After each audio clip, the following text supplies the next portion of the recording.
શરૂઆત કરીએ વાત સૌપ્રથમ ગીર સોમનાથના કલેક્ટરે પૂર્વ સાંસદના આક્ષેપો પર આડકતરી રીતે જવાબ આપ્યો। દિગ્વિજયસિંહ જાડેજાએ પૂર્વ સાંસદનું નામ લીધા વગર આક્ષેપ કર્યો। રામનગર પ્રાથમિક શાળામાં એક કાર્યક્રમમાં તેઓ પહોંચ્યા હતા। દિગ્વિજયસિંહ જાડેજા, હું આકરો થાઉં છું પણ તમારા માટે થાઉં છું। કલેક્ટર જેમણે કાર્યક્રમ દરમિયાન આ વાત જણાવી। કામ છે મારું, કામનો પગાર લઉં છું। કહ્યું ક્યારેક લોકો મારા પર આક્ષેપ પણ કરે છે તો ક્યારેક આશીર્વાદ પણ આપે છે। ખનીજ ચોરીને લઈને પણ કલેક્ટર કે જેમણે નિવેદન આપ્યું, કહ્યું 26 કરોડની ખનીજ ચોરી પકડાઈ છે।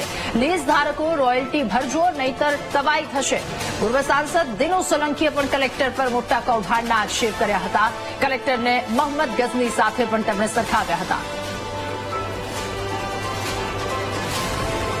તો એક જ કાર્યક્રમમાં દિગ્વિજયસિંહ જાડેજા પહોંચ્યા અને કાર્યક્રમમાં તેમના દ્વારા નિવેદન આપવામાં આવ્યું। પૂર્વ સાંસદ કે જેમનું નામ લીધા વગર જ તેમણે આ આક્ષેપ કર્યા। કહ્યું હું આકરો થાઉં છું તો એ જનતા માટે થાઉં છું, તમારા માટે થાઉં છું, અને કહ્યું કામ છે મારું અને એ જ કામનો પગાર લેવામાં પણ આવે છે। કેટલાક લોકો કે જે મારા કામને લઈને મારા પર આક્ષેપો કરે છે અને અમુક લોકો જે મારા કામને લઈ મને આશીર્વાદ પણ આપે છે। દિગ્વિજયસિંહ જાડેજા એક કાર્યક્રમમાં પહોંચ્યા જ્યાં તેમણે નિવેદનમાં તમામ વાતો કહી। જો કે અગાઉની વાત કરીએ તો દિનુ સોલંકી કે જેમણે કલેક્ટર પર આક્ષેપો કર્યા હતા, ભ્રષ્ટાચારના કૌભાંડના તેમના દ્વારા આક્ષેપ કરવામાં આવ્યા હતા। સાથે વચ્ચે કોંગ્રેસને પણ તેમણે લાવી અને આ તમામની વચ્ચે હવે કલેક્ટર કે જેમની પ્રતિક્રિયા સામે આવી છે। બે અલગ અલગ દ્રશ્યો। કલેક્ટર પર પૂર્વ સાંસદ દિનુ સોલંકી કે જેમણે આક્ષેપ કર્યા, રાજકોટ જઈ તેમણે ત્યાં આવેદનપત્ર પાઠવ્યું હતું અને બીજા દ્રશ્યોમાં આપ જોઈ શકો કલેક્ટર પછીના દ્રશ્યો છે। કલેક્ટર કે જેમણે આક્ષેપો તેમના પર થયા છે વાતનો વળતો પ્રહાર, એ વાતને જવાબ આપ્યો। કહ્યું હું આકરો થાઉં છું તો એ જનતા માટે થાઉં છું। કેટલાક લોકો મને આ વાતને લઈને ટીકા પણ કરે છે અને કેટલાક લોકો આશીર્વાદ પણ આપે છે। ત્યારે એક કાર્યક્રમમાં દિગ્વિજયસિંહ જાડેજા પહોંચ્યા હતા અને તેમના દ્વારા ત્યાં નિવેદન આપવામાં આવ્યું। માણસે જે નિયમ વિરુદ્ધના બાંધકામો તોડ્યા છે એના વિરુદ્ધમાં સુપ્રીમ કોર્ટ ઓફ ઇન્ડિયાની અંદર એક પિટિશન દાખલ થઈ છે અને આ પિટિશન એમાંથી એને કોણ બચાવે? કોંગ્રેસ સિવાય કોઈ બચાવી ન શકે, કેમ કે આ પિટિશન કરનારા વેરાવળના મુસ્લિમ સમાજના કોંગ્રેસી આગેવાનો છે। એનાથી બચવા માટે આ માણસે આ તુક્કો કરી અને કોડીનાર શહેરની ચૂંટણીને સંવેદનશીલ જાહેર કરાવી। અમારા ગામમાં અમે 35 વર્ષથી નગરપાલિકા ભારતીય જનતા પાર્ટી પાસે છે।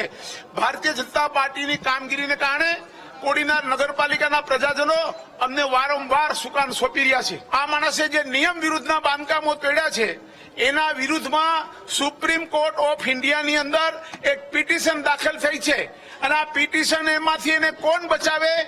કોંગ્રેસ સિવાય કોઈ બચાવી ન શકે, કેમ કે આ પિટિશન કરનારા વેરાવળના મુસ્લિમ સમાજના કોંગ્રેસી આગેવાનો છે। એનાથી બચવા માટે આ માણસે આ તુક્કો કરી અને કોડીનાર શહેરની ચૂંટણીને સંવેદનશીલ જાહેર કરાવી। અમારા ગામમાં અમે 35 વર્ષથી નગરપાલિકા ભારતીય જનતા પાર્ટી પાસે છે। ભારતીય જનતા પાર્ટીની કામગીરીને કારણે કોડીનાર નગરપાલિકાના પ્રજાજનો અમને વારંવાર સુકાન સોંપી રહ્યા છે।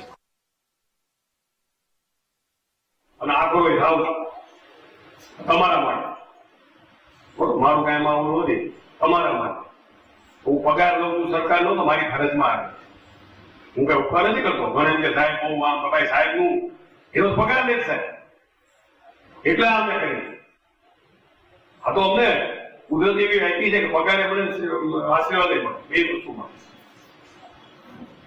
સારી રીતે ધંધો કરશો, સાચો ધંધો કરશો, રોયલ્ટી ભરશો તો 30% અને 10% વાર્ષિક આ જિલ્લાને ડીએમએફ માટે મળશે। તમે વાંચો છો ને ખનીજ ચોરો પર તવાઈ, એટલે ખનીજ ચોરો પર તવાઈ કરી છે, સરકારની રોયલ્ટી પણ જાય છે એમાં અને જે આપણા જિલ્લાને મળવાનો હક છે એ જાય છે।